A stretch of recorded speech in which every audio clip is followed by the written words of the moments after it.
What's up, movie fans? Guys, I'm a little bit late to this movie. Inside Out 2 came out like 3 months ago, and I only just got around to watching it because it recently came out on Disney+.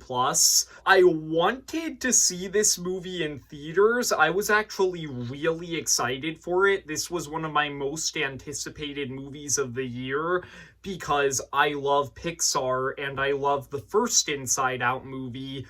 But unfortunately, the movie came out at a very inconvenient time. We weren't able to go and see it, so I had to wait until I could finally watch it at home. With all of that being said, I decided that after watching the movie, I'm still gonna review it because I want to talk about it. I'm very late to the movie, and all of you guys have probably already seen it at this point, especially considering it is now one of the highest grossing movies of all time. But I just got to the party, and I don't want to be left out, so I'm making a review of the movie. We're gonna get into everything I liked about Inside Out 2, then everything I disliked, and then my final score, as always. Let's start with everything I liked. And before we really get into what I like about this movie, I feel the need to talk about what I liked about the first Inside Out movie. So what I like about the first Inside Out movie is the fact that that film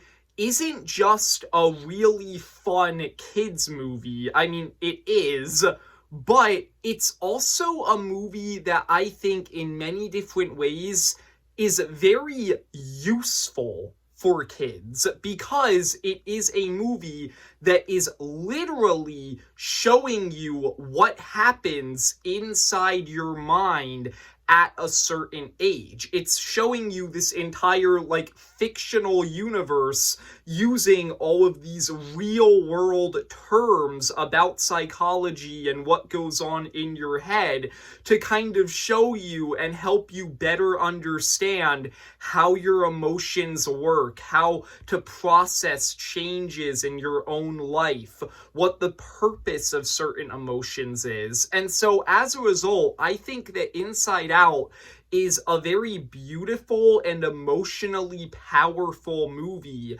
because it's a movie that genuinely teaches you important life lessons about yourself. And so going into Inside Out 2, I know that there were a lot of people who were very skeptical going into this movie because Pixar in general can have very mid sequels. I don't necessarily think that a lot of them are that bad, but they rarely ever really live up to the original film unless they're Toy Story movies. So a lot of people were very skeptical with this one. I was actually very excited for this movie because I think that Inside Out as a concept is something that you can expand into more movies. The first movie is all about how children grow and develop. Well, guess what? Children don't stop growing and they don't stop going through changes in their lives. So making a sequel to this movie, I thought was actually a very good idea. And I think that this movie was exactly what I wanted it to be. It is showing you Riley at a different stage in her life. And I actually think that this time around, they picked a much more interesting stage in a person's life since Riley is turning 13. She's entering high school. She's hitting puberty. All of that stuff is some of the most stressful stuff that can happen in a person's entire life. So making a movie about what's going on inside her head during all of this, I actually think was a great next step in this franchise. And I think that the movie is really well handled. The basic story here is about a bunch of new emotions being created as a result of Riley entering these new changes in her life. And these new emotions, anxiety, envy, embarrassment, and ennui. I have a really hard time pronouncing the fourth emotion. I've literally never heard this word before this movie came out. The four of them are now in Riley's head, and they essentially become the villains of the movie. And I think that the way that they are all handled is really, really well done, because it's very realistic to how these emotions actually are. None of them have malicious intentions at all. They genuinely just want to help Riley, just like how your real emotions are there to help you. But these emotions end up taking over Riley's life, and that's exactly what can happen. And so I think that it's really, really well done how they handled these emotions and making them the antagonists of the film.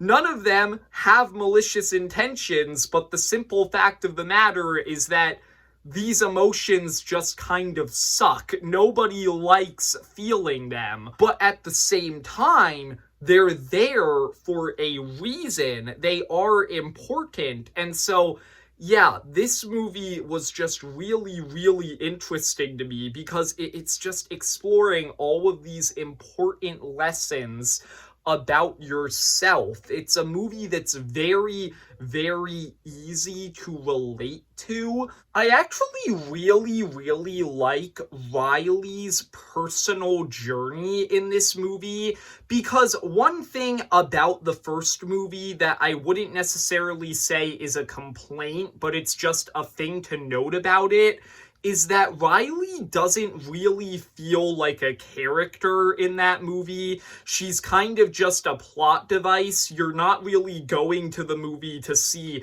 Riley and her struggles. You're going to the movie to see her emotions. The movie revolves around her, but she's not really like the main character or anything. That's not true at all in this movie. Riley's personal story is part of what makes the movie so relatable and so interesting, as she's kind of dealing with this struggle to try and fit in. I got really invested in it. I really liked that storyline. I think that the movie actually kind of has a lot of tension when it comes to that storyline, because you genuinely just want to see Riley succeed, but she keeps making the wrong choices because of the effect that her new emotions are having on her. And that just makes the movie surprisingly tense and really, really easy to get invested in. This movie is about the effect that emotions like anxiety and embarrassment can have on you. And what do you know? I got incredibly anxious watching Riley in this movie, and a lot of her actions also gave me secondhand embarrassment. So the movie literally succeeded at making me feel the emotions that it's focusing around, and I thought that all of that, it just did a really good job with all of that stuff. Getting into the actual characters in the movie, the emotions, starting with the returning emotions from the first movie. A lot of people complain about Joy being an unlikable protagonist in the first movie. A lot of people say, oh, she's a control freak, and I did not like her throughout the whole movie because she just doesn't respect any of these other emotions at all. And every time people complain about that, I always just think, Well, yeah, that's the point. Did you watch the movie? The point of the movie is that, yeah, Joy is a control freak and a jerk, and the entire movie is about her learning that these other emotions actually do have a purpose. She ends up actually respecting sadness and giving her control over Riley at the end of the movie. Like, I've always found that complaint to be so dumb.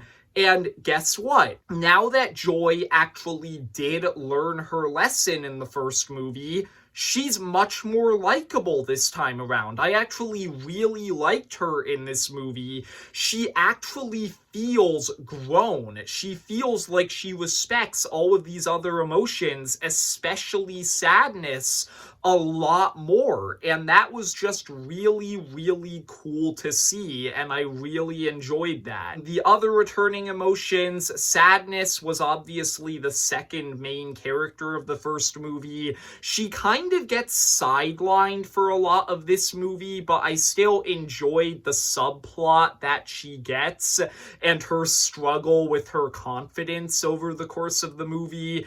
And then the emotions that were kind of sidelined in the first movie, like fear, anger, and disgust, get way more to do here, and I found all of them to be a lot of fun. They all had a ton of really funny lines.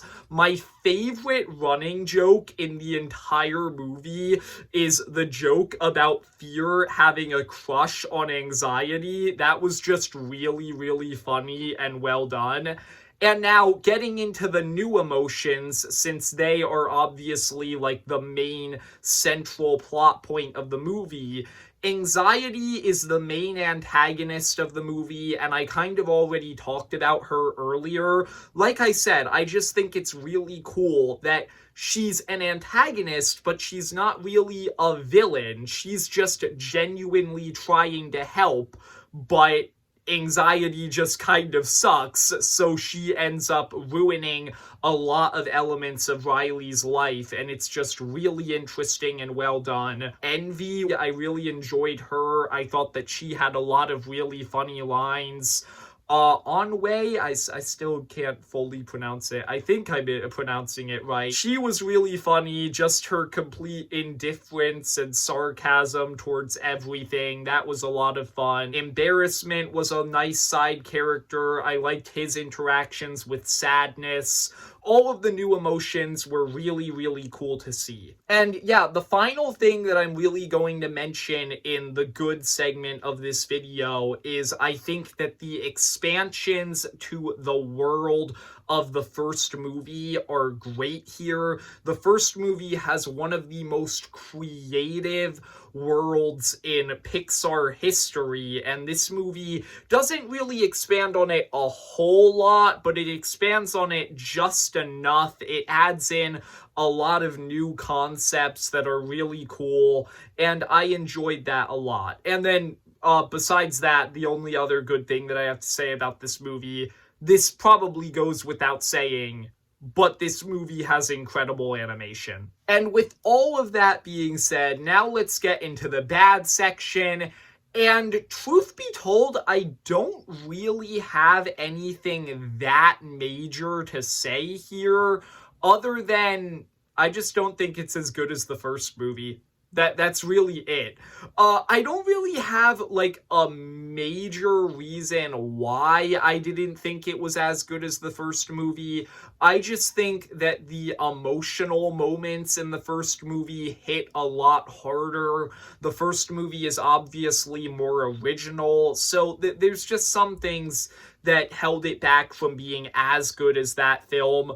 But considering how amazing the first Inside Out movie is, that's really not saying much. Overall, I really, really liked Inside Out 2. I think that this is one of the best sequels that Pixar has ever made. I would go as far as to say that I think that This is probably the third best sequel that Pixar has ever made, just under Toy Story 2 and 3. Obviously, it's not as good as those movies because those movies are just masterpieces, but Inside Out 2 is still really, really good. I think that in a lot of ways it lives up to the first movie, and just like the first movie, this is a movie that I think is genuinely useful for young kids. And so, yeah, there's a lot of stuff with Inside Out 2 that I really, really liked. I'm gonna give it a 9 out of 10. I would say go see it, but once again, I'm pretty sure that I'm the only person on the planet who hadn't seen this movie up until this point.